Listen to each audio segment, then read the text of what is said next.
हरे कृष्णा। श्रीमद् भागवतम स्कंध 4 अध्याय 13 श्लोक नंबर 33 से अभी हम पढ़ेंगे। तथा स्वभागधेयानि ग्रहीष्यन्ति दिवोकसः यद्यज्ञा पुरुषः साक्षात् अपत्याय हरिर्वृतः। अनुवाद और तात्पर्य। श्रील प्रभुपाद के द्वारा श्रील प्रभुपाद की जय। जब समस्त यज्ञों के भोक्ता हरि को पुत्र की कामना पूरी करने के लिए आमंत्रित किया जाएगा तो सभी देवता उनके साथ आएंगे और अपना अपना यज्ञ भाग ग्रहण करेंगे। तो जहाँ पे भगवान विष्णु जाते हैं, क्योंकि भगवान विष्णु के ही अंश हैं, सेवक हैं सारे देवतागण, तो इसीलिए पुरोहित गण राजा अंग को ये सलाह दे रहे हैं कि जब आप भगवान विष्णु के लिए यज्ञ करेंगे तो यज्ञों के भोक्ता हरि आपकी इच्छा पूर्ति करने के लिए, पुत्र की कामना पूर्ति करने के लिए जब वो आएंगे तब देवता उनके साथ अपने आप ही आएंगे और वो भी यज्ञ का भाग ग्रहण करेंगे। श्रील प्रभुपाद जी बताते हैं कि जब भी कोई यज्ञ किया जाता है तो उसका उद्देश्य समस्त यज्ञों के भोक्ता विष्णु को प्रसन्न करना होता है। और जब भगवान स्वयं ही यज्ञ स्थली पर आने के लिए राजी हो जाते हैं तो देवता लोग स्वतः उनके स्वामी भगवान हरि, नारायण, कृष्ण, राम, विष्णु, तो उनका अनुगमन करते हैं और इस प्रकार से यज्ञों का भाग ग्रहण करते हैं जो प्रसाद रूप में उनको मिलता है। तो कहने का तात्पर्य यह है कि यज्ञ देवताओं को नहीं बल्कि भगवान विष्णु को प्रसन्न करने के लिए किया जाता है। श्लोक नंबर 34।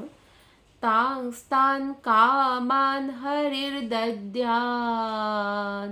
ध्यान्यान् कामयते जनः आराधितो यथैवैषा तथा पुंसां फलोदयः।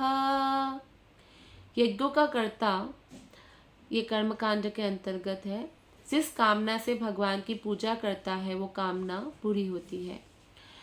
तो जो भी विधि विधान है उस हिसाब से यज्ञ पुरोहितों के द्वारा अगर वो यज्ञ किया जाता है तो उनकी इच्छा या कामना पूर्ति होती है।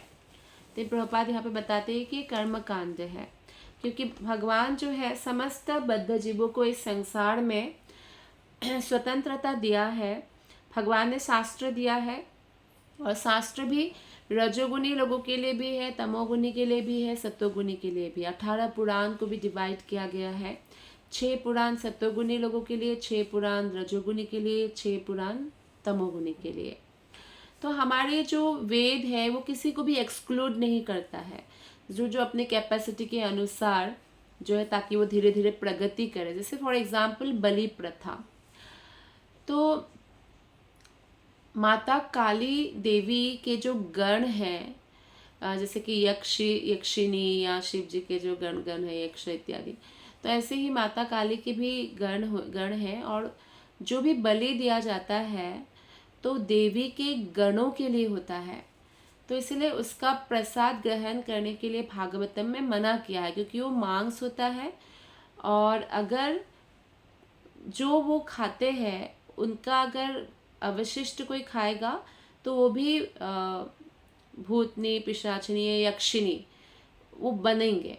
तो इस तरह से मना किया गया है। लेकिन जो लोग मांस खाए बिना बिल्कुल नहीं रह सकते हैं, उनको कभी महीने में एक दिन अमावस्या के दिन तो वो बलि देते हैं और उस समय देते समय भी मंत्र पढ़ते हैं कि जन्म में मैं तुमको बलि दे रहा हूँ, अगले जन्म में तुम मुझे बलि देना। तो ये इसलिए होता है ताकि ऐसा करते करते क्या है, वो धीरे धीरे उनका बुद्धि विकसित हो जाए और वो किसी भी प्रकार से जीव के प्रति जो है दयालु रहे, कभी भी हत्या ना करे, हिंसा ना करे। तो उनको ऐसे नहीं है कि रोज रोज मांस खाने के लिए अलाउ है, ऐसा नहीं है। तो शास्त्र में हर एक व्यक्ति को इंक्लूड किया गया है। अगर किसी का कैपेसिटी नहीं है, वो मांस के बिना रह ही नहीं सकता है, तो उनके लिए ऐसा है ताकि वो धीरे धीरे कई जन्मों बाद, हजारों जन्मों बाद प्रगति करे।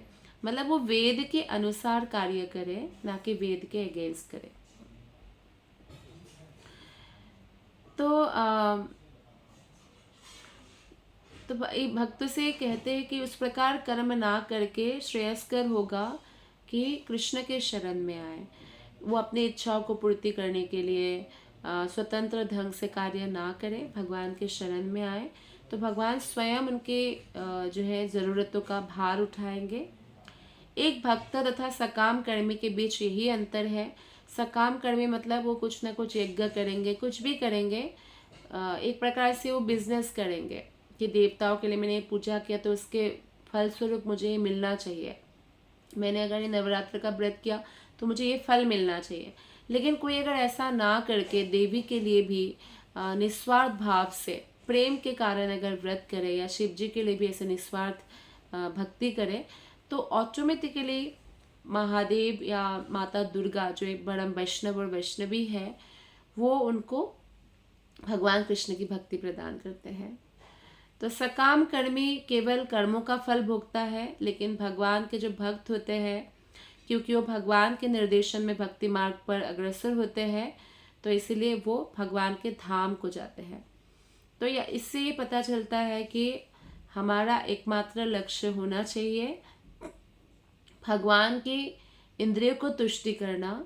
और भगवान की जब इंद्रियों को तुष्टि करते हैं, हम सभी प्रसन्न हो जाते हैं, क्योंकि भगवान ही मूल है। भगवान प्रसन्न है तो हम प्रसन्न होते हैं।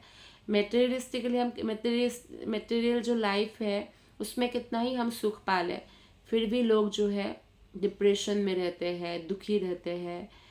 तो एक कर्मी और भक्त में ये अंतर है कि वो सिर्फ भगवान की प्रसन्नता के लिए एक भक्त जीते हैं, जबकि कर्मी उसके कर्मों के फल के लिए जीते हैं।